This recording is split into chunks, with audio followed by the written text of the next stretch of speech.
Hello and welcome to Tomcat University, another fleet production by F-14 Calverton, all things Grumman. I'm the show's producer. My name's Lorenzo. I'm also joined by our co-producer. That's Aaron. Evening, sir. How's it going? All right, we got a killer show lined up here tonight, and I'm very excited about it. We have a world-famous Red Ripper, and that's a VF-11 plane captain, and that's AMS-3 Ray Rebelli. Good evening, sir. Good evening. Also, we're joined by a Blacknight, so we'll address him as sir tonight because he's obviously been knighted, and that's VF-154 Joe SMOKIN Ruzika. Good evening. Good evening. And also joining us is Rob Todd. That's USS America, Catapult 3. Good evening, sir. Good evening, Lorenzo. Thanks for having me. Also, our fellow plane captain host here, and that's Scott Benasowitz, VF-84, Jolly Rogers. Good evening. Hey, good evening. Good to be here. Last but not least, Skipper, Captain Terry Daly, call sign Bubbles. And that's VF-11, world famous Red Rippers. Good evening, sir. Good evening. Thanks for having me, Lorenzo. Great to be back. Got two great legends upon us in a golden age in naval aviation.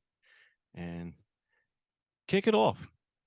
All righty. Man, I always like meeting new people, and I get excited to talk to other fellow plane captains. So I've been looking forward to talking to Ray. Ray, how you doing tonight, bud? I'm doing good, guys. Thanks for having me. Absolutely. Listen, we like to start off and just let everyone, and us included, find out a little bit about you, like where you were born, just brief, like get to high school. Did you do any sports? What made you interested in the Navy? We'll go from there. Yeah, that's perfect. So I grew up in I was born in Bayshore, Long Island, and my dad and a lot of my family were Grummanites, and he rode a motorcycle to work and built Tomcats and spaceships, and that's really what I wanted to do. So I made it through high school. I was the last out of 6 kids out of Bayshore High School. Enlisted in the Navy between 11th and 12th grade in the delayed entry program, and thought it was really cool hanging out with my my recruiters down in Bayshore. They managed to buy beer in the afternoon, so it was really fun hanging out with those guys. So it was a pleasure to go down to Fort Hamilton and come back on the train and ask my folks to sign some documents. And 2 days after high school graduation, I left for Great Lakes. Wow. And after Great Lakes, I made it A school down in Memphis, Tennessee, in Millington. And just some I'll stop there because I'm sure there's some, we don't want to go too far down the line. Yeah. Before we miss this golden nugget, I want to point out, how cool is that, man? People say, "What's your dad do?" Oh, he builds Tomcats and spaceships, man. That's awesome. Yeah, And I can't even tell you. I was telling Lorenzo, in some of the conversations we've had in the past.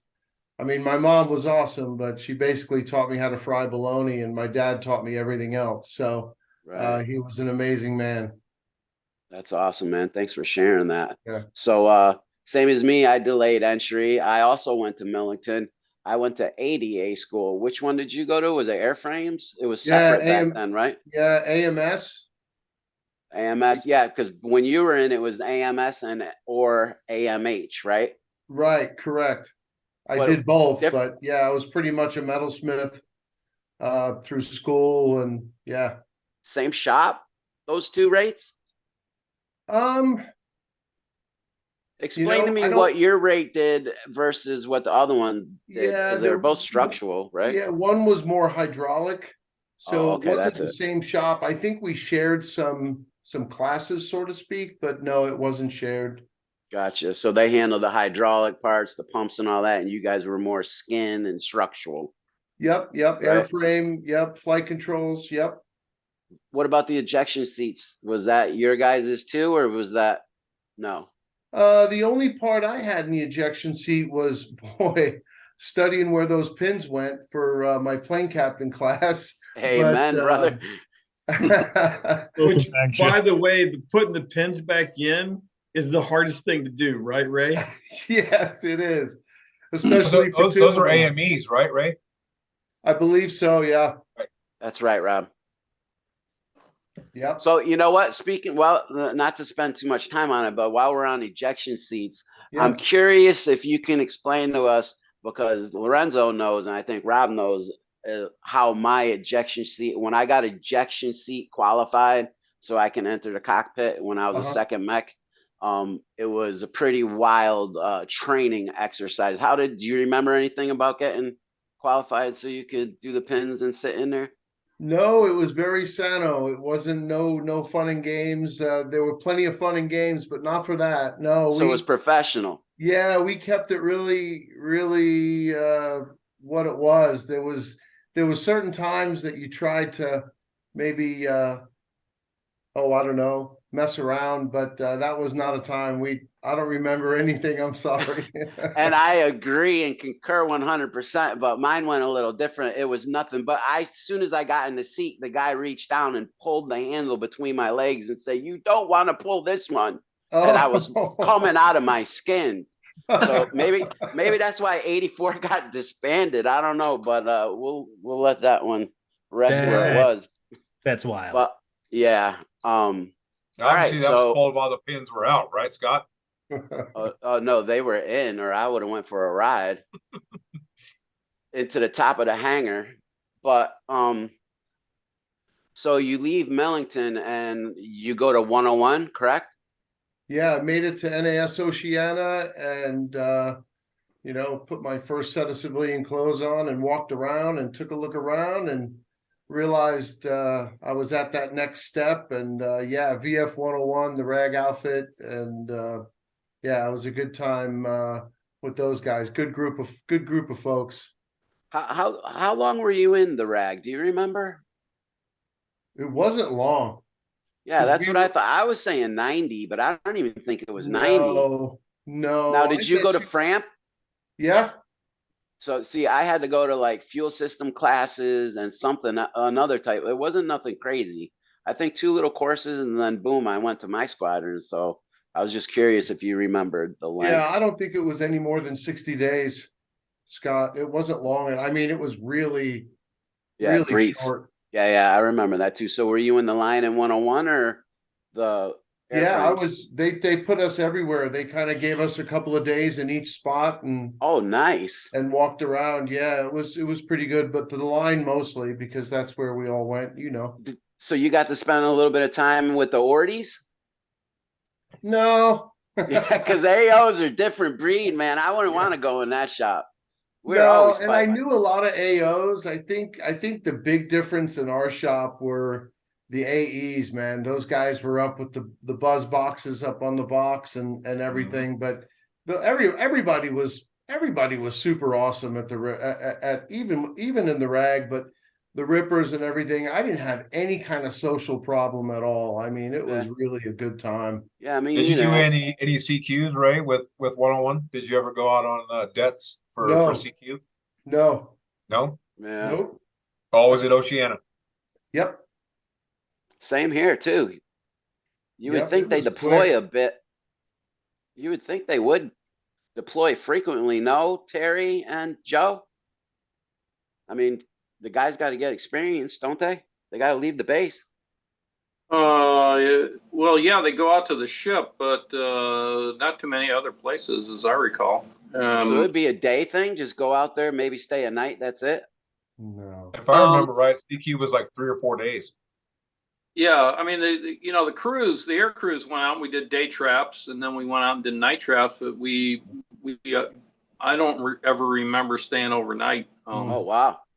But they would have deaths of the maintenance guys would be out on the ship for those few days. So yeah. Nice. So were you going when you hit the rag ray? Was it F4s or F14s? It was F-14s. Okay. What year? 84. Bubbles, when did they transition? They transitioned in like 80 to 81, made their first. Wow. We deployed in the F-14 the first time in early 82. 82. So by Yeah. 84, they were probably all cycled out, right? Oh yeah. Yeah. Well, when I was with VF11, I remember catching 12 brand new birds from Grumman. At least that's what they told us. Mhm. That had to be maybe 84 and a half, 85, somewhere in there. Yeah, because when we turned over our F4s, we finished an F4 cruise, got rid of all those jets, and then all the crews and maintenance guys went to the RAG. Right. And then we started getting new airplanes that came Right. out of the ARF, and they were in pretty bad shape. So it wasn't like, and then our sister squadron, VF-31, Yep. they were a TARP squadron. They got two brand new, airplanes. And when we would do, operations on deployment, we'd always, for every event, we'd always have two and a spare. And they would always have at least one of their new jets up there. And so, while sometimes we'd have two airplanes go down and we'd launch one, they Oh. all got two off, because if one of those guys went down, the new bird, the TARPS bird, never went down on deck. So it was an unfair advantage. Yeah. Right. All right, Ray. Last airplane that I flew that I've told you guys about that's on display at Udvar Hazy is painted in VF-31 colors. Ah, Bastards. They did you dirty. That is pretty wild, though, that you did get to fly that jet, and it is in the Smithsonian. You need to get up there and put your name on there. You mentioned you talked to someone else that flew that, and they had a that's a- flight emergency with it, actually, and they were able to recover it. If they didn't, we wouldn't be having that today at the Smithsonian. Yeah, Right. sure. Back to where we were here. So Yeah. we leave 101 and go to VF11, the Rippers. And just real quick, let us know about so you went right to the line shack in Second Meccan, and how was your PC board? And I heard that y'all had some type of initiation I'd like to hear about too, if you would. Yeah, we may or may not have had Allegedly. Allegedly, yes. That's Allegedly. the way I'd like to go with. Back you when know, the Navy as a would second allegedly mech, win. I mean, as a second mech, I mean, we were washing planes and trying to find 100 feet of flight line and and all that stuff. And Ray, can I ask you real quick? yeah, PC to PC, right? Did you let me get closer. Did you enjoy washing the F-14 Tomcat? no. It freaking sucked, dude, didn't it? I mean, I Yeah. love the plane. We're all about it. I got the No. t-shirts, but man, it sucked washing that big old bird. I mean, it was fine after I wasn't a second mech anymore. Oh, what, the PCs kicked back in the Rippers? Oh yeah, we didn't wash planes. Wow. Now, when you guys were on deck, I'd volunteer to help you guys wash those jets. Very I bet you disappointed they to let hear you. all of it. Now, Rob on watched a bird on Labor Day. Yeah, I mean, on the boat, you did anything. But back at Oceana, we had that wash rack right behind the line shack right there. That was just kind of secluded, Made it. and there was Like like I said, Tomcat car wash. Mm-hmm. Yep. The thing that I remember most about, let me test your memory. Geez, looking back, this plane had a VCR in it, right? And the contraption that we used, at least I swear it was on the boat. It looked like a big compressor tank, and it was under pressure, and you had to mix that lethal chemical with the proper dilution of water, or you'd burn the paint right off the plane. And if you went too weak, they'd make you do it again because it wouldn't get the dirt off, especially if they fired the gun.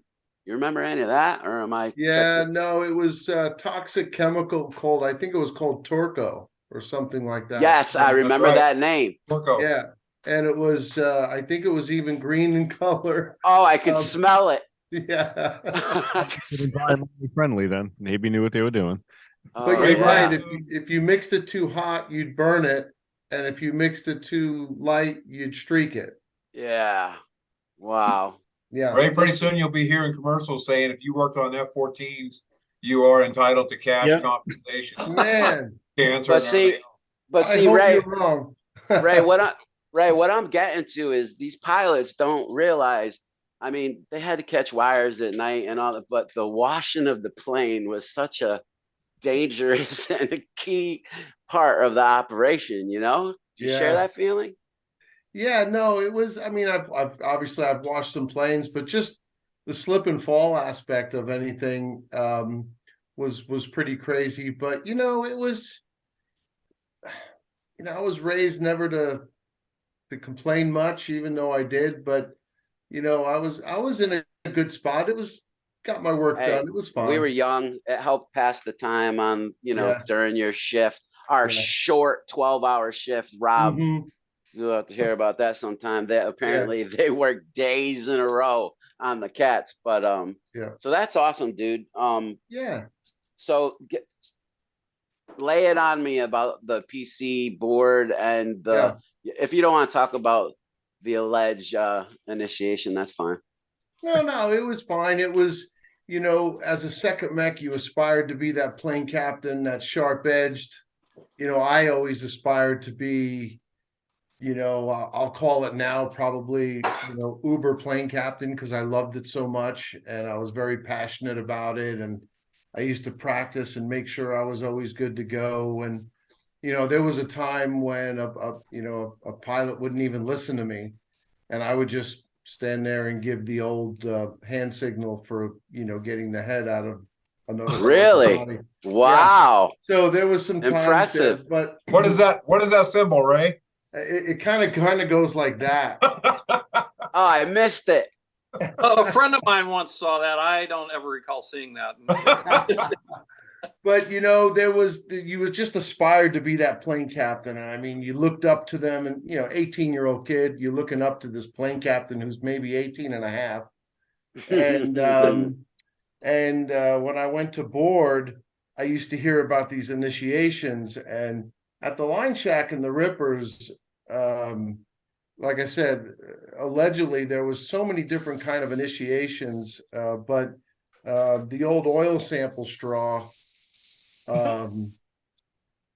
bat, if you will. What you did is you took 5 or 6 of those oil sample straws, the Lexan, I don't know what they're called, the material, but it was just clear tubing, and you wrapped it and put some duct tape and you made a nice little bat. And maybe allegedly all the other plane captains got to hit you 3 times in the butt. Whoa. So you were bent over a chair in the corner, and if you flinched, you got another one. Allegedly. So I managed to take my, I don't know, 25 hits on the back of the legs, and I was bloodied. And I remember my wife came home, and I had literally my dungarees were bloodied in the back. I got hit so bad, but Lord have mercy, they code redded you, bro. yeah. You earned that Yeah. name on that nose gear door. Yeah, definitely. Bubbles, were you did. aware of any of this supposedly hazing going on? I quite honestly never heard of anything like that. Smoking's like, I bought my guys beer. Wow. What was I thinking? I Yeah. thought our shellback initiation was brutal. I don't know if I'm gonna sleep tonight, Ray. Yeah, that was I'm not gonna lie, I cried. I mean, it hurt. You kept that at the work center level, didn't you? Yeah. Yo, I'd have been fighting dudes. I'm Yeah. sorry. But then there was that feeling of satisfaction when you got to do it to somebody else. Jesus. Hardcore. Oh, Right. brutal. It's so brutal. A coop cleaner. So what was on the Rippers' back of their shirts? 2 beatings make a right? No, I mean, between the plane captain initiation and the Ripper juice. Oh, okay. That was a good smooth transition. Let's get Yeah. out the What is the beatings Ripper- and tell Yeah. us about this So potion. the Ripper juice was normally everybody's sitting around, waking up in the morning. We would get, our line captain was telling us, what we had to do for the day and everything, and we're eating a little muffin and a little chocolate milk or a coffee or something. So when somebody came in the line shack and demanded something very early, allegedly the door could have been locked and we hung them by their feet and poured Ripper juice down their pants. Oh man, I wish I was a Ripper. So Ripper juice was a combination of everybody's drink that morning mixed with some canopy lotion and squirt down their legs. So they came in and asked nice next time. So yeah. But wait, we haven't even gotten to the Ripper Man yet. I mean, we hung our CO. I mean, What? Commander Shea got it. And Richardson, the XO both. Wow. Yeah, good times. But nobody got hurt. Let's just face it. Nobody got hurt. Yeah, the bleeding stopped. Nobody's getting hurt. Nobody got hurt. You just Right. literally It's all fun told us and a games till story somebody about loses being an eye, bloody. so. Wow. Well, we're glad Smokin's still here.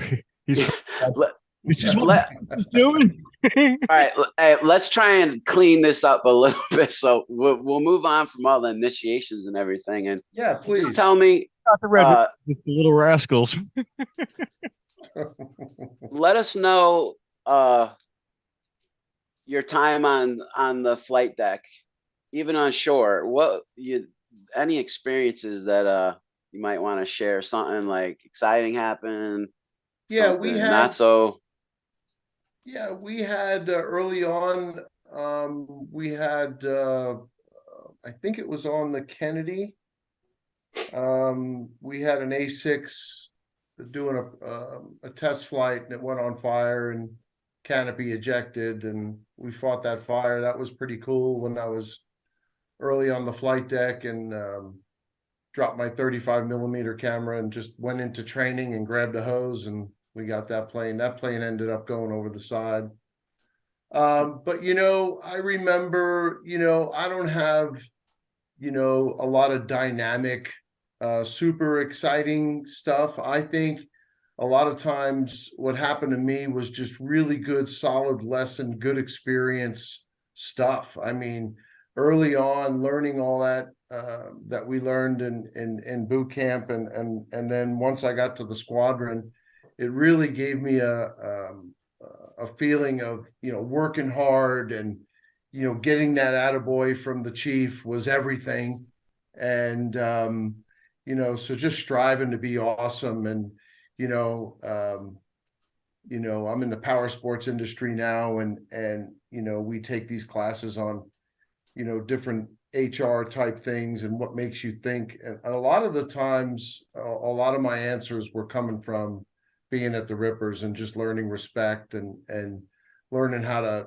take care of business and get the job done as a team. But one cool story is the guys were coming in from Top Gun, and I had the duty that weekend, and my wife was a personnelman over at PSD at Oceana, and where we met 38 years ago. But I was towing a Tomcat. It was way on the end of the runway where they would put armament on. I forget the name of it. It was called something, but it was like almost like a 20-minute tug ride out to the end of the runway.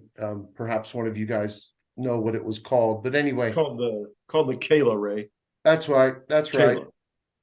That's right. So my second mech's up there pumping brakes, and we're taking it back. And my wife was in a brief stint in VA 86, and I actually took the Tomcat over to the A6 side, and which was a little risky, and waved to her from the window and all that good stuff. But yeah, some really good times at Oceana for sure. And on the boat, I mean, the boat that was where I was scared. I'll be honest. That was where it was so unknown for me. I mean, I knew Tomcats. I mean, my dad was a Grummanite, and I'd go to the Grumman Air Show, and I knew the Blue Angels, and I And I knew all that. And I went down the recruiting station and I said, and he's like, what do you want to do, son? I said, I want Tomcats and I want to go to sea. He said, sign right here. So it was pretty easy. But I got to tell you, the most of what I learned was just all those happenings were just good times. And, you know, the Christmas party, I think one year they gave away a shotgun. I picked up a shotgun from the Rippers and just good stuff. Taught me how to be a man and be good work ethic, man. I gotta say that's, like I said, I didn't have, you know, a guy eject at 30,000 feet re-enlisting, or I don't have anything that dynamic, but I think what's dynamic is what you can't see, is what's in my head, and what I learned from the Rippers were just really awesome, good folks, and yeah. No, you don't need a tragedy to share to make it. I mean, everything you just said was awesome, man. It was just like motivational to me. And I just want to share with you. I don't want to come off as Mr. Negative saying I hated washing my planes, man. If you said you loved it, you're a liar. Exactly. And, but my moment, now I signed up at 17, you know, I graduated boot camp at 17. And my awakening moment was at Millington, ADA school, first test. I got like a 40 something. There was a soda machine right outside my door with 50-cent beers. So I was 17, man. So there was 50-cent beers. I didn't study nothing and I failed. And my attitude towards school got adjusted the next morning when they called me in the gunny's office. And I only seen movies. I didn't know nothing about gunnies in real life. And long story short, this dude went up one side and the other. And I'll share a crying moment. I cried at attention while he gnawed it all off.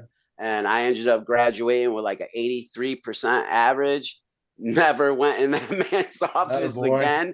And, you know, and I carried that too. I loved Millington, man. I was sad to hear when it closed. A lot of good people went through that base for sure. So I love hearing your story, man. It was great talking to you. Anybody else have anything to ask Ray, or? Ray, did you, how many times you think, did you ever have a chance when you launched a jet? Did you ever have any event where possibly your crew didn't come back? Did you ever have anything happen that something happened to your crew? Yeah, that you want to talk about? I know these things are difficult. Yeah, no, I appreciate the respect there. I had, and I'm sitting here struggling to remember his name, but I parked a plane once at Oceana and you know, chocked him and pinned him and was getting the ladder out and the canopy was opening. He handed me his piss bag and he had some blood on his nose, and I said, "Sir, what happened? Are you okay?" And he said, "Flat spin." And this was all before Top Gun and all that stuff. And so that was a moment where I assumed these pilots were coming back every time. You know, it was an awakening that this shit's real, you know, that they were mortal. Wow. Yeah. Right. Yeah. But to be honest, I'd be making something up if there was something else. It was, like I said, I had a great, pretty much Sano time with the Rippers, and it was just an amazing time in my life. And most of the guys that I've talked to, as far as the Tomcat community is concerned, aircrew included, something has happened where it almost took them out. Did you ever have an experience like that? No. Nope. I can name it 4 times a Tomcat almost killed me. That's why I always had so much respect for it. No, I studied real hard, watched all the videos, respected, you know, my training, and there was a kid, a second mech I was watching on the flight deck. He got close. I think part of his toe got run over. But otherwise everything else was pretty clean. My time, yeah. Good. That's good to hear. Yeah, that's really cool, man. What did you do after the Navy? You retired out of the Navy. What was your post career like? So I left, you know, the whole dream. My plan was, you know, my dad always told me a goal without a plan is a wish. And I actually tell my team that to this day. but my plan was to go in, go in the Navy, learn the Tomcat, and come out and work for Grumman like my grandfather and uncles and dad. And I did that. And basically get out of the Navy. My wife, I had to wait about a year for her to get out down to Virginia and Oceana. So then we moved up to New York, and I applied at Grumman with just my own Resume. credentials, didn't really mention who I was or related. And I got a job at Final Assembly, doing the 6 to 2:30 shift. And did that. What was it like while. rolling one of those brand new Tomcats out of the hangar? It was awesome. It was in so many ways, like, maybe we'll save some of that for another show or something, but in so many ways, it goes way deep than a lot of that. But yeah, I did that for a while, and then I can give you a quick insight on his family career. Ray, if you just slide to the side a second, the picture behind you on the wall. I want to talk. Oh yeah. Yeah. That's Ed Borrelli right there. Oh, wow. That's Ray's. Yeah, that's my dad. That's Tomcat number 15 off the line. That's awesome. His family's been there since the inception of this program. He himself went on to join the Navy to become a VF-11 Red Ripper plane captain with his on the side of an F-14 Tomcat. Yeah. There, he would follow in his family's footsteps at Grumman Aerospace, building the Tomcat. The same Tomcats, our next guest, Lieutenant Commander Joe SMOKIN. Yes, sir. We're talking F-14 Tomcat demo team. We're talking FAC-A controller. We're talking Blacknights. We're talking Atsugi, Iwo Jima, Virus's boy from the academy. I mean, if I blow any more smoke your way, it's going to look like you're on the catapult right now, smoking. Yeah, that's a little bit too much smoke there, Lorenzo. Good stuff, man. Good stuff. Excited. Ray, thank you. Absolutely awesome career, man. Yes, sir. Thank you, Ray. To have you on board the history of the Awesome. Yeah, thanks. It's like I said, I work for American Honda now. I'm in the power sports industry about 30 years, and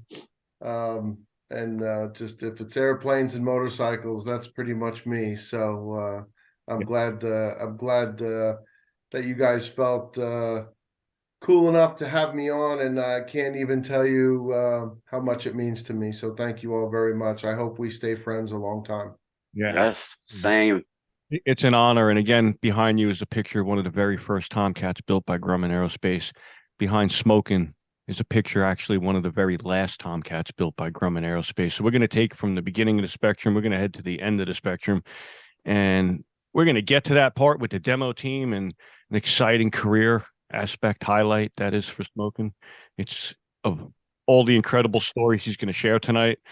I'll just tell you, history only remembers one thing, and that is the last Tomcat demo. And that is just the most badass thing to be attached to.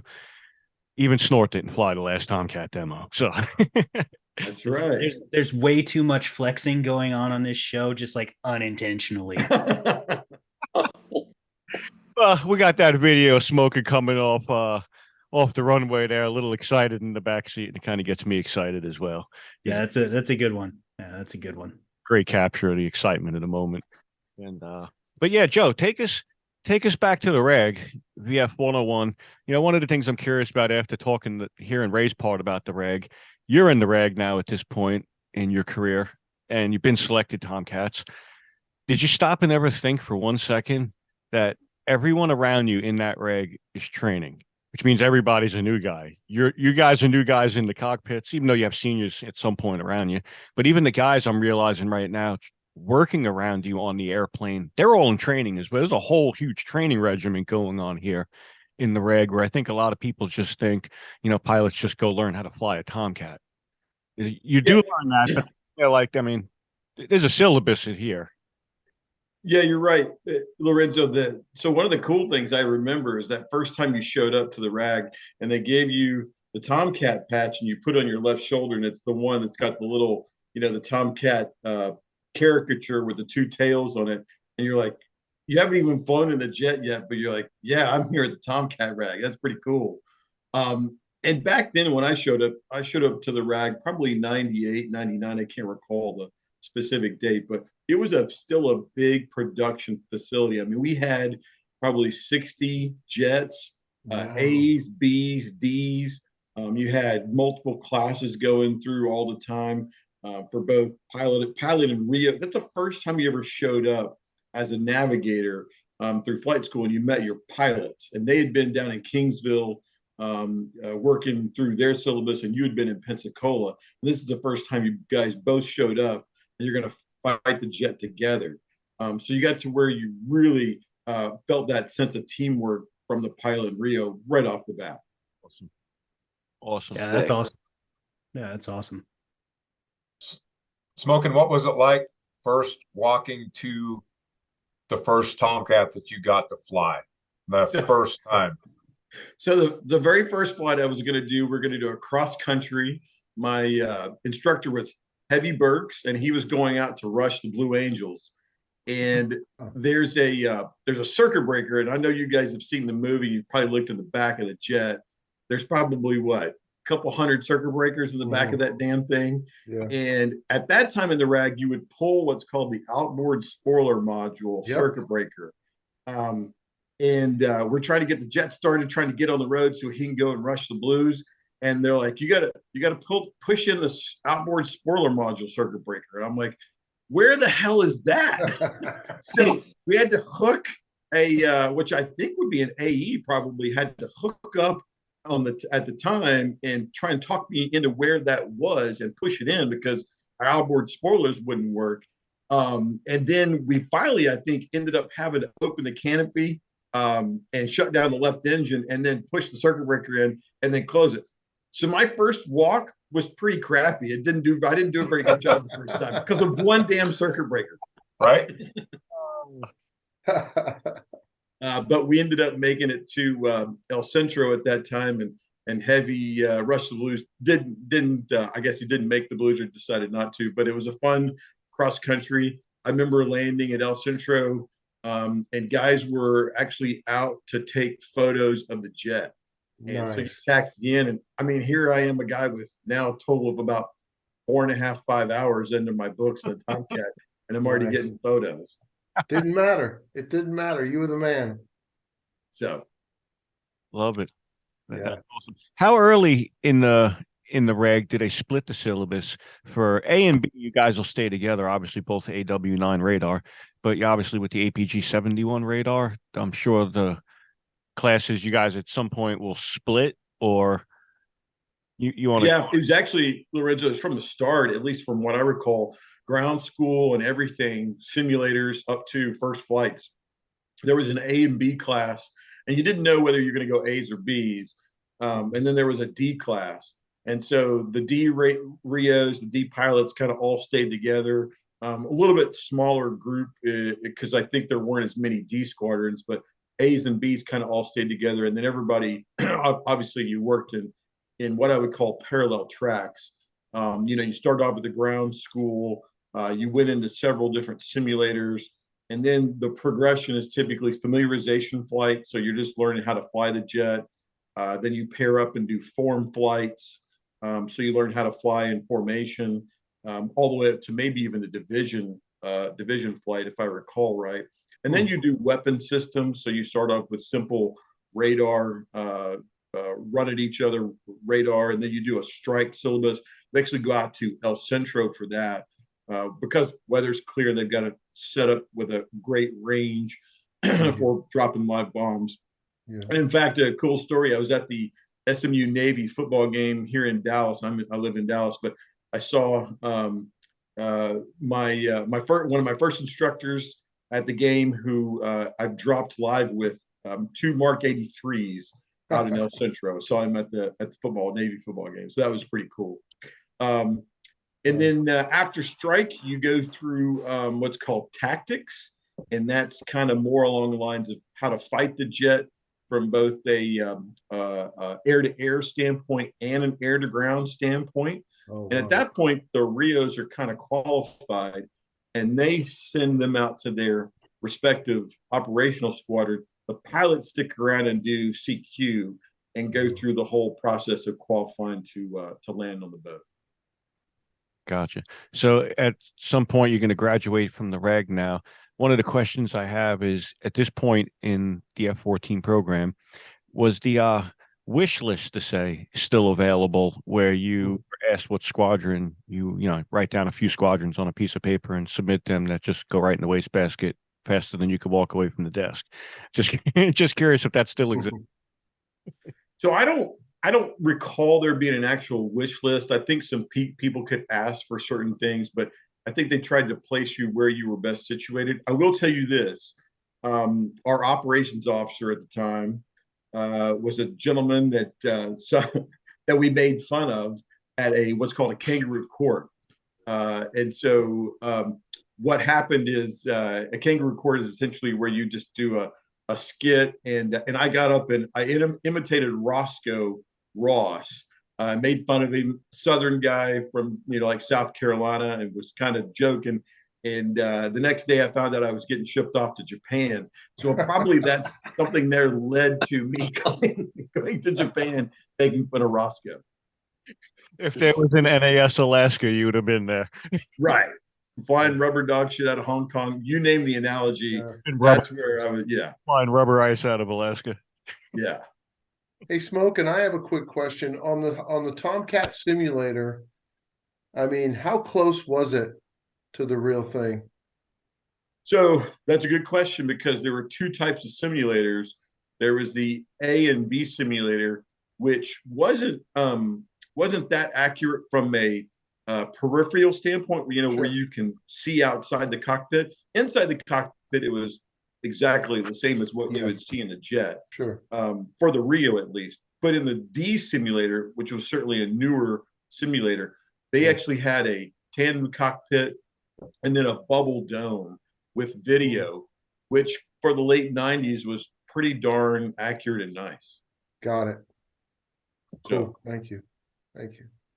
Very cool. So you get assigned to the F-154 Blacknights in Atsugi, Japan, and we carry Air Wing 5, if I'm correct on that. that's right. They call themselves the 911 Air Wing. They're always ready for an emergency. Well, they're in the right area. Yeah. SMOKIN, have you ever seen that? Have you ever seen that picture of, there's a section of Tomcats, 4 Tomcats flying over the Iwo Jima Memorial on Mount Suribachi? Were you in that picture?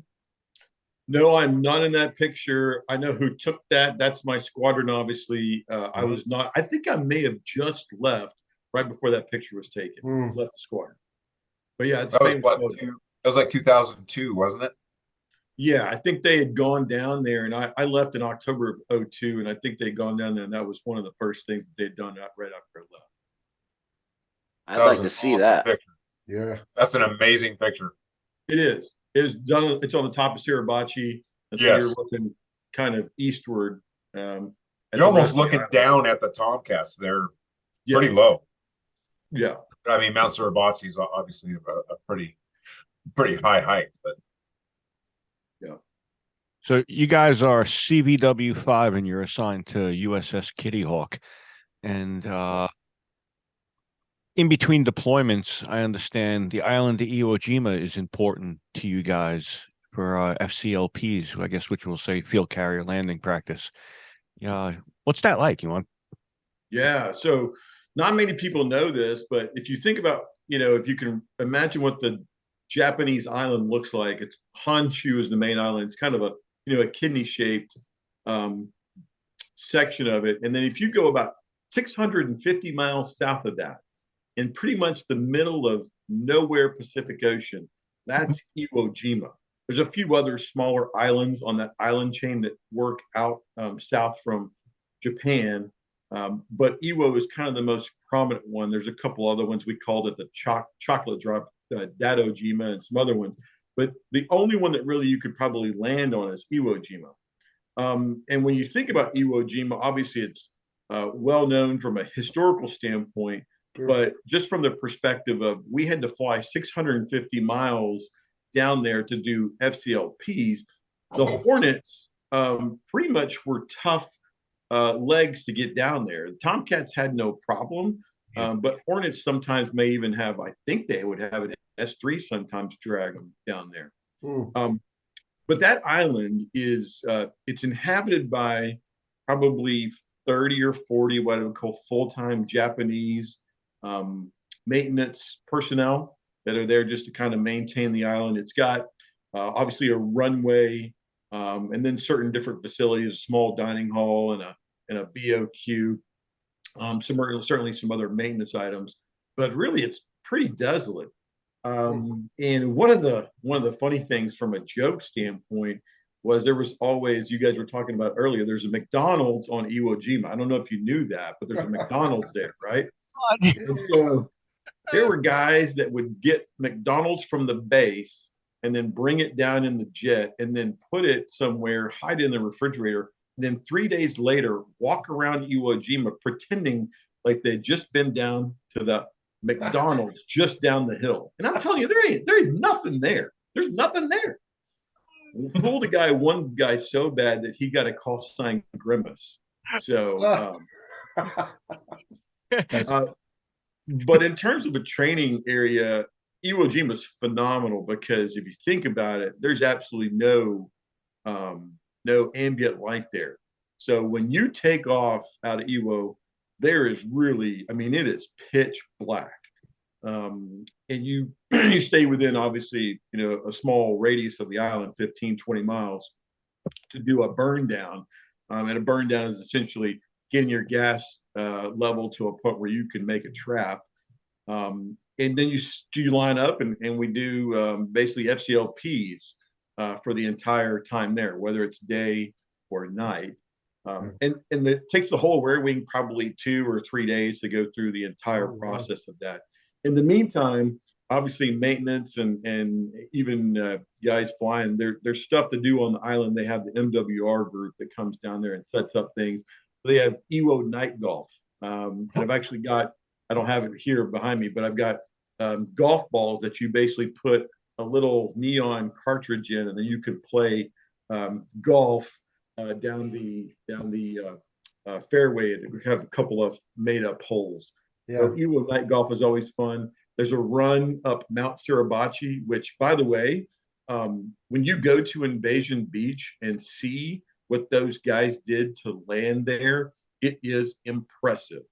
I mean, the surf crashes onto that beach. This is on the south side. Sure. To the point where I don't see how any of those small landing craft made it without tumbling over and just getting washed up on shore. Wow. That, along with the fact that you can still explore the island and see pillboxes where the Japanese were, of course, shooting at our guys coming through. There's leftover things like grenades and some other things, that artifacts that are just make it humbling to see what we went through just to capture that island. Sure. Wow. Brutal. I've heard stories about that. There's a whole network of caves there, and we'll hold that for another time. We'll talk about going through the caves, but the whole network of caves is pretty impressive as to the way they had them set up. And the other thing about some of those caves is they're built for not Americans. They're built for Japanese guys, so they're pretty small to get through and wiggle through. Yeah. Wow. Yeah, Wow. I see the training regimen side of that, the real benefit of it, because, for those of you who don't know naval aviation, to kind of give you a picture on it, when these guys land on a boat at nighttime, it's pitch black out there and there's nothing around them, and there's a glimmer of a little bit of light, and that little bit of light is home, and they're aiming for a 3-wire regardless of day or night. And I think that island sounds like it offers you that same element in training. It's important to replicate the real thing. So seeing that island, like you're saying, out in the middle of nowhere, 600 miles out into sea, it's in the pitch black. There is no lighting other than the runway. And it must give a real good replication, is what I'm thinking, to the real experience of on the boat underway. Absolutely. The other thing that I would say that you have to remember is when we go blue water operations in the ship, you really don't have a divert. The ship is your only divert. The same thing with Iwo Jima. you're not landing anywhere else. I mean, that's your home. That's where you're coming back to. Wow. Terry, question on it for you. Do you do any Westpac cruises, or were you Eastpac only? No, Well, I was Eastpac, but the last cruise I was on, we started in the Med, went through the Suez, and then operated in the northern Indian Ocean, and then went over, stopped in at Perth. So, but never was I on a Westpac deployment per se. Yeah, I was wondering if you made it up that way. I know Siphon did on the 04 cruise with 31. They did their last Westpac, and he talks about that whole Asian rim. A lot of great stops to make on the boat, which is one of the questions I have for you, Smoking. When Independence does get underway, what are your port calls like? And she's a diesel boat, so how far? What kind of range? You know, we're not going to go around the world, obviously. You know you're not getting into a 10-month around the world. Well, you hope you're not getting into a 10-month around the world cruise. But what calls like on that situation? Yeah, no. And it was Kitty. The Kitty Hawk was over there. Indy was there just before me, so you're accurate there, Lorenzo. And they did the swap in Hawaii, if I'm not mistaken. So that the port call situation is pretty phenomenal, I got to admit. We would hit places like Singapore, Hong Kong, Perth was one. We actually hit Sydney a couple of times. I'm sorry, hit Perth on another ship. Guam was always a regular stop. That's kind of a poor man's Hawaii. Yeah. Fantastic place to go. And then we would hit some other places in South Korea. I believe Busan is, or Busan, South Korea, which is an interesting stop to make. But probably everybody's favorite, Lorenzo, and this is kind of from the CO all the way down to the lowest guy on the line check, was Thailand. Of course. Pattaya Beach, Thailand is where you and 5,000 of your closest friends get to enjoy everything for pretty much cheap as you can make it. Wow. Sign me up, baby. Yeah. I never got to do a Westpac, Smoking. I always did Meds and Persian Gulf. We did an IO on the America. I did 2 IO cruises on the America, but I never made it to the Far East. I always wanted to do a Westpac, but it never happened. Well, on that note, Rob, I would say folks that say a Med summer cruise is about as good as it gets. So, I mean, if you did that, it's probably pretty awesome. I've never done one. So I'd like to ask the whole group, how many shellbacks do we have here? And if any of the officers, and I was too busy being scared for my own life. I didn't witness if the officers shellback went through the same as we did. Do you know if that's true? Officers went through the exact same thing that the enlisted do. Oh yeah, same thing. So everybody here is a shell. There's no WOGs in this meeting. no, What do you got? Bubbles? It's up to Bubbles. No, we crossed the equator going on from the IO to the Perth. And in fact, when we were on station in the northern Indian Ocean there, the skipper of the ship comes up and says, "Hey, it's 10,000 miles back to Norfolk, 10,000 miles to Perth. What do you say?" Perth. Right? You know, I just got to throw in there, thinking of Ray and the Rippers and that PC initiation, and then the thought of crossing the equator with the Rippers after the PC. I'd be too scared. I'd be like, no. Well, you know what? Yeah. The Navy didn't have a problem. Navy didn't have a problem with the initiation until everybody started carrying videos or phones. And then they started videotaping those ceremonies, and the people back home were like, "Oh my God, I can't believe you guys do that to each other." So that was tamed down from before. Yeah, so conversely, that was what I was going to ask. That I have some family in now, and there's none of that. And when did that stop? I guess, like you said, when phones. I think it was around 2004, 2005. Wow. When did you get out, Smoking? So I retired in 2016. We did a golden shellback ceremony, which is crossing the international date line with the equator. Correct. When I was on the Vincent, and it was, I can't compare it to the Kitty Hawk 10 years, 12 years earlier, but it was still pretty robust. I mean, the main folks do stuff. Yeah, I think it was around 16, 17 where they got rid of that completely. I Well, think it's funny because during our before that day started, they said you need to we had to go find some sort of, which is stupid, some sort of knee pad that would cover your dungarees, that would protect your knees. So we Right. took foam pads, duct Rags. taped them around our legs. Those things lasted for about 2 minutes as you Mhm. crawled down the stairs Mhm. on an aircraft carrier. And we had to crawl from the O3 level down to the hangar bay on our knees. Yep. And then Go up that the path elevator. goes all the way through the hangar bay to the elevator, up to the flight deck, and then all around back from the fantail up to the bow cabins. You crawled on your knees about a quarter of a mile. Right And after breakfast, right? Right Yeah. after breakfast. Yeah. right after I don't breakfast. remember the Yeah. time of I don't remember the time of day, but let me share this nugget with you. So our dungarees, bell bottoms are inside out and backwards, skivvies on the outside of that, inside out Yep. and backwards, right? That's right. We get one of the I am not joking. One of the most terrifying moments of my life. We're on our hands and knees in the hangar bay, and you hear the elevator alarm start to go off. Wah. And then you Yep. hear, you don't know what it is, but you hear, "Rah, rah."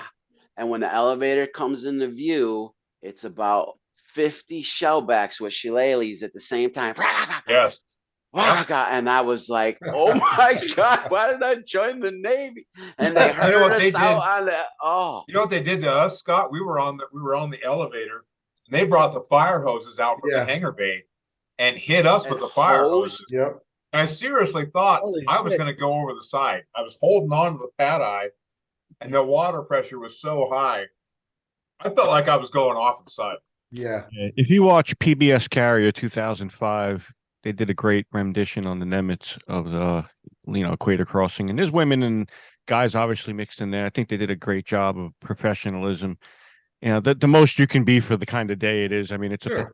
a type day, and Yeah. I think they did a phenomenal job. But back to smoking.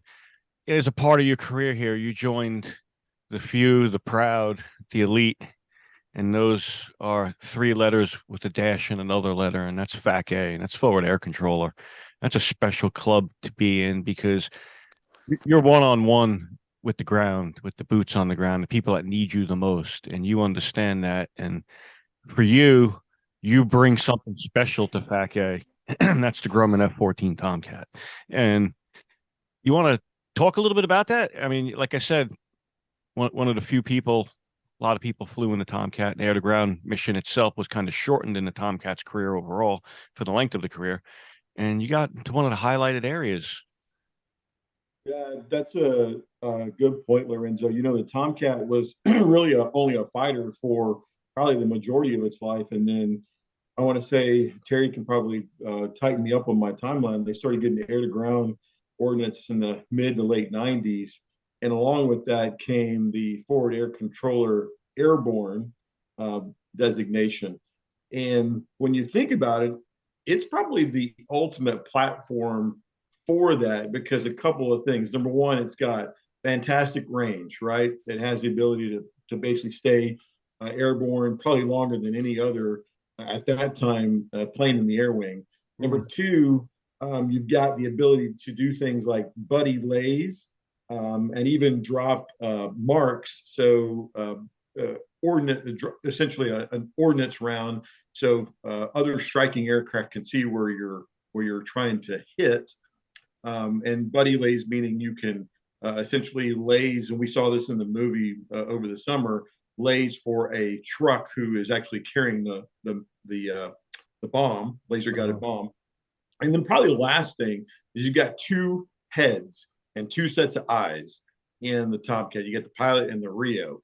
And so a lot of that task shedding can occur between those 2 individuals. When we would go through and I only got to really go through the course, I didn't actually get to do anything in combat. So, but one of the things that you'll be able to do is kind of divide and conquer, like you did with the Tomcat anyway. But with adding the FAC-A role, you've only got to fly the jet and you've got to fight the jet. You've got to control everybody else kind of in the battlefield. Oh, wow. You got to make sure that you are, first off, not going in towards any friendlies. And so the ability to kind of rack and stack aircraft and get them set up and ready to point them towards the target, to then guide them through, and then to clear hot. Essentially, that's the term that you use for folks to drop, and then get them off target and back to safety was really a two-person job. And so when we're doing the workups and getting folks in, my pilot's doing a lot of the flying, obviously doing all the flying. I'm doing all the admin work. Both of us are working to try and get tally on the incoming striker. We're working to see where the target is on the ground. At night, it's even more confusing because night just adds another element to it. And so what I would tell you is you do that training with night vision as well, doing night vision quals. Yeah, and you're right. Yeah, Rob. There's a syllabus that you go through, and 2 of the flights are at night, where you're doing it on NVGs, and you've got a laser IR pointer. So I was gonna say, were those IR? Or, yeah. Yeah, and so that's what the Rio's job was to stick that thing up in the cockpit and then try and point it down at the target. Other guys in the stack are on goggles, and they can see your IR pointer down at the target. Oh, wow. So you had a painter, and then you had a target acquisition guy. Right. So you've got the manual painter here, and then you've probably got a at the time later in the life we had this thing called rover on the lantern, where you could essentially be controlled by the FAC on the ground and put your IR pod into the target area, and they can maneuver it around and show you where they're actually looking. So, Oh, wow. You saved a lot of guys' lives. Real quick, I just got to jump in. Bubbles, just want to point this out. I'm not comparing. I'm just showing the technology progression. I want Smokin to notice. Bubbles flew his Tomcat with a rifle scope on the dashboard. Yeah. You had rover live time feeding to the ship. You had he had a rifle scope, man. Yeah, exactly. Right. Well, Iron no, sights. And it worked. He'll smile in there. He knows Yeah. anything to the use for the advantage. And I think that's what in the FAC A role, these things you're talking about with laser pointer and stuff, and anything to give the advantage to strengthen, and weaken the opposition. Strengthen us and weaken the opposition. Well, and to add to what Smokin is doing, his job and what he was responsible for was you were within hundreds of feet of friendlies. And when you guys did your target acquisition, that stuff had to be dialed in. That's perfect. Raging around on the deck with NVGs, and with that, you'll see the bullets flying past you. You'll see that's what I mean by you're in the business now. You're in you're not doing CAP missions. This isn't combat air patrol where you're up high and your biggest threat's an SA-6 to say, or an enemy fighter. He still has to deal with those same 2 aspects, but his attention's drawn to whether it's, Marines on the ground, special forces, whoever you guys had serious skills doing that. Really honest. A lot of respect to that, Smokin. what do they say, Lorenzo? The ground has a probability of kill of 1. So, you got to watch out for the ground. Watch the mountains actually meant something to you guys. Yep. Must have put a lot of money in the jar by the end of the night. Watch the mountains. Oh, that's going to be $5. Drop the Top Gun line on accident. So one of the last things I want to talk about, we're going to bring us into demo team now. But before we get to what everyone obviously historically knows you as VF 101 Grim Reaper demo team, is actually something I want to bring to light, and that's Atsugi, the only demo team, qualified outside of the soil of the USA, and opportunity for you to speak on that behalf. I mean, it's quite special, honestly. So Carrier Ring 5 was unique in a bunch of ways, and one of those was that we would have essentially a full-up demo team in the squadron. Randy Gus King, who was my CO when I first got there, showed up and had a demo qual, and his backseater was a guy named Jim Goatboy Bates. And then my XO at the time showed up, Seamus Flatley, and I became his Rio. And he had a qual from the RAG both of those guys had a qual from the RAG to be a demo pilot. And so at that time, the air show at Tsugi, which is just outside of Tokyo, still did flying demonstrations. And so Gus King and Goat Boy did probably the last flying demonstration in Atsugi. Seamus and I did a couple of different demos, one up north in Kadena, and then several off the ship, where we did a full Tomcat demo for VIPs and things like that.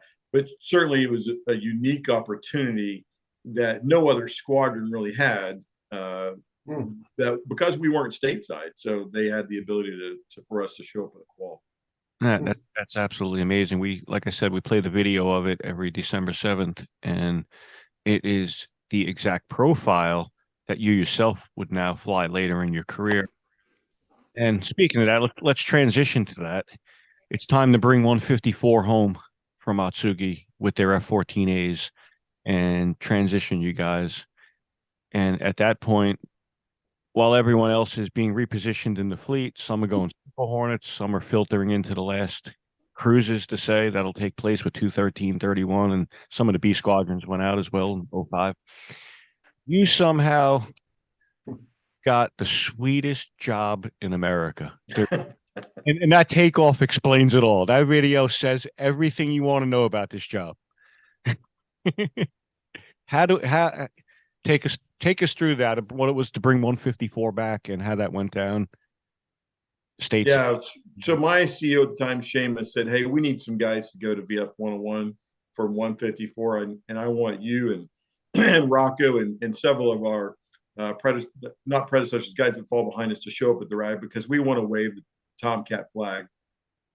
So many people had left the Tomcat community to go and help stand up the Super Hornet, but the Tomcat still had a little bit of life left in it, and he wanted us to go there to the RAG. So we showed up at the RAG, and I remember talking to a good friend of mine, a guy named Tuffy Braun, who was a former VF 101 demo team guy and an instructor of mine. He said, the demo team is what kept me in the Navy for 20 years. And I agree with you. The ability to get to go do that, to show what is probably the most phenomenal airplane to go through an air show circuit to the rest of the country, was something that you just don't get to do. Folks that got to do it, the Snort Snodgrasses, and then all the way through to us, are kind of a unique club. And I think it really shows just how much people like that airplane. I think back to the show in Atsugi in Japan. The Tomcat was the star. And then you think to a show in Nellis Air Force Base where they brought out the brand new F-22, and Opie, Wally, and I did a demo against it, and everybody loved the Tomcat, even though they had this brand new F-22. Opie pulled hands down on that F-22 at Nellis and spanked that thing. I mean, literally, the Opie, incredible job, you guys, man. And to be clear, the F-22 is a pretty darn good demo. I mean, it's pretty sharp, and it's a 5th gen, so you can't really compare it. But it just doesn't look as cool, Smokin'. You're right, Rob. I mean, the Tomcat's it's a Camaro. It's got some guts to it. It's got some some balls. The other stuff, they're kind of like a minivan. They just, the air conditioning works and the radio works, but it's still a minivan, right? Correct. It's true words spoken right there. Very true words. But yeah, I mean that's obviously, it's something special to take the airplane around and represent the great people behind you, our veterans that are forward on the fleet right now, getting shot off catapults and taking traps, and you're out there representing them to the world, and everywhere you go, life's a party. I mean, how else? Smokin', I have a picture of you. Do you recognize this? There we go. Yeah, we would carry the American flag, and then you were the one carrying that flag. Yeah, that's awesome. So Hey, Awesome. when we're thinking, I'm sorry, Scott, 1 second. When we're thinking that life's a party with the demo team, like I just said, I think there's a certain reality to that it's actually the opposite of that. It's kind of like how we see with the Blues. There's those morning briefs, the weather, you guys checking what's around you as far as water towers, poles. Would I presume it's the same routine of the Blue Angels to prepare for, an air show, going out to Nellis for the weekend? You're looking at maps, you're looking at. Yeah. So first off, I would say that anytime you get into a jet, and Terry can say this. The two folks in that jet are going to be about as serious as you can. They follow procedures, follow checklists. There's no real funny business. And the reason for that is because essentially you're trusted with a $50 million jet that the taxpayer is paying for. And you don't want to lose your ass either. It's too much fun to do that kind of stuff. But you're right, Lorenzo. You're going and you're doing some prep. Typically, we would show up on a Friday, and they would let us do a quick run through for the Friday around the field. You would be marking kind of where show center is. I remember we did a show in Atlantic City, and the show center was the Trump Hotel. You've probably seen it. So you would mark show center. You would run through where your points were to do your repositions. Obviously, we're doing each one of the maneuvers as briefed and as flown in the simulator and as depicted in the manual. But yeah, we would go through all of that stuff and get familiar with the airfield. And then certainly Saturday and Sunday were the regular show days. Awesome. Scott, you were saying before? Yeah, I just wanted to, before you wrapped up with him, one question I want to ask you from Virus is, he said, ask him about when he met Ricky Rudd. So Virus is a big NASCAR guy, and if I didn't know that. Yeah. Gosh, dang. If you don't know that, well, now you do. But we go down to Rockingham, North Carolina, which is no longer on the NASCAR circuit. We pitched the tent, slept outside the car, and the next morning we got woken up by guys turning laps on the Rockingham Speedway. Virus somehow had become friends, and at that time Ricky Rudd drove the Tide car. Yeah. And some guy would drive the Tide car around to different like grocery stores and put it out for display. And Virus became friends with that guy and said, "Hey, I can get you on to the track and you can meet Ricky Rudd." We wake up, we go to the track. Evidently, this guy knew to meet us there at like 9 a.m. He's like, "Come on through." We walk out, we go into the infield, and there sits Ricky Rudd.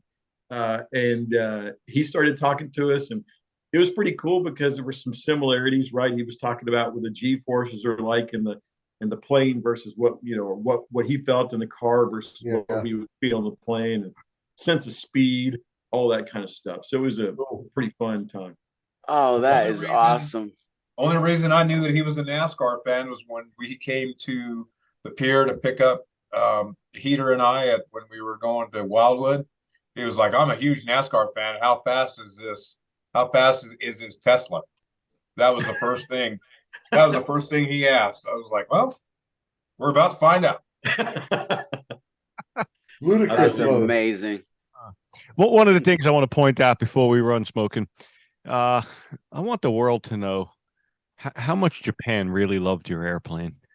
You want to tell them about your anxiety and fear of air show day and having to go stand at that tent and the funny thing is the Atsugi Air Show at that time, and remember, you're next to Tokyo, which is a city of 10 million people, so it's really the only show in town, and you get to see the Tomcat. Folks would line up at the base, and they would have the gates ready to open at 7 a.m. They would swing the gate open, and I would say conservatively 250 to 300 guys with probably about $30,000 worth of camera equipment on each one of their persons would be sprinting to show center to get set up and get ready to take photos. Wow. Over the course of 2 days, we probably had 100,000 visitors, I'm going to guess. I mean, it was a massive amount of people over 2 days. And it was so big that we would sell essentially Gita t-shirts and posters and all sorts of stuff out of our tent. And we collected probably $100,000 just off of t-shirt sales. Guys in the air wing would want to get their tent next to us. The Prowler guys got their tent next to us. and they sold Tomcat shirts, and they made money because of us. You can't beat them, join them, right? I'll tell you what, Smokin', nothing was better than the Tomcat shirts. All the other shirts, it just didn't matter. So, yeah. So my classmate from the Naval Academy, Woody Clemens, who's now the North Island CO, North Island NASNY CO right now. He's about to, I guess, retire. He's like, I went out and bought as many Tomcat shirts as I could find because nobody's going to buy a Prowler shirt, but we're going to sell the hell out of these Tomcat shirts. Right? That's great.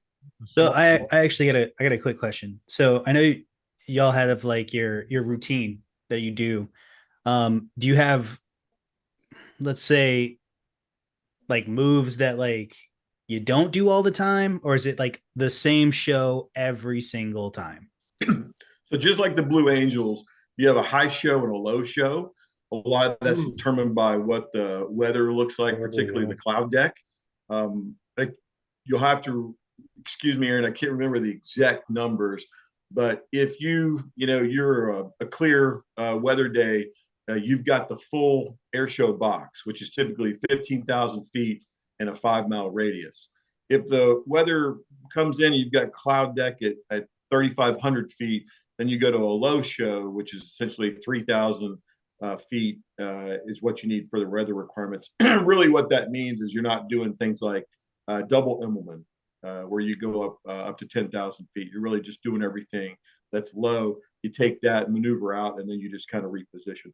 But I will tell you, those low shows can be just as cool because a lot of times the weather will create vapes around the aircraft. And so those fast, high-speed passes, you get pretty good shots. Those vapes are awesome. Awesome. Yeah. Hey, he just said the double help me. Immelman. I listened to the main show dropped their newest episode like less than a week ago, and I listened to it, and they were discussing that maneuver, and I hit Leakster up on IG. I was like, yo, what's this double edible? What's this? And my man sent me, he's all over the world flying for American Airlines, and he within the hour sent me a link to YouTube so I could watch the maneuver and know what it was. And it's like basically come straight, go up and like flip and go back in the same direction, right? Yeah, so double Immelman is like this, and then you go and do the same thing. It's kind of like an S up. Wow. But Scott, here's the cool thing about the Tomcat. It was a dirty double Immelman, meaning that the landing gear were down when you did it through the full maneuver. That's because we had the GE-110s that were so powerful that we could do that. We could go up and then up again with the gear down, which is that's bad. I don't know anybody that can do that. Man, I'm sure the F-35 or somebody could do that, but who cares? Who cares? Not as cool. One of the reasons why the F-110 afterburner wasn't used on the runway during takeoff was that it actually overspeeded the landing gear. The gear couldn't close fast enough on the airplane before you'd overspeed the damn.